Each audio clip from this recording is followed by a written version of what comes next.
CLS এজেন্টদের কর্মদক্ষতা বৃদ্ধি, গ্রাহক বান্ধব সেবা উন্নয়ন, ঋণ বিতরণ ব্যবস্থার স্বচ্ছতা বৃদ্ধি এবং নেটওয়ার্ক কার্যক্রমকে আরও গতিশীল করার উপর গুরুত্ব আরোপ করে পূবালী ব্যাংক পিএলসির রিটেইল বিজনেস ডিভিশনের উদ্যোগে সিএলএস এজেন্ট সম্মেলন 2025 প্রধান কার্যালয়ের অডিটোরিয়ামে অনুষ্ঠিত হয়েছে।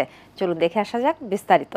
Pubali bank PLC retail business ডিভিশনের উদ্যোগে সিএলএস এজেন্ট সম্মেলন 2025 প্রধান কার্যালয়ের অডিটোরিয়ামে অনুষ্ঠিত হয়েছে। অনুষ্ঠানে প্রধান অতিথি হিসেবে উপস্থিত ছিলেন ব্যাংকের ব্যবস্থাপনা পরিচালক ও সিইও মোহাম্মদ আলী।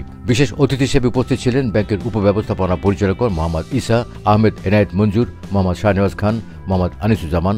সম্মেলনে সভাপতিত্ব করেন রিটেল বিজনেস ডিভিশনের প্রধান ও উপমহাব্যবস্থাপক মোহাম্মদ মালিকুল ইসলাম। এ সময় ব্যাংকের বিভিন্ন অঞ্চলের অঞ্চল প্রধান বৃন্দ, প্রধান কার্যালয়ের নির্বাহী বৃন্দ ও সিএলএস এজেন্টগণ উপস্থিত ছিলেন।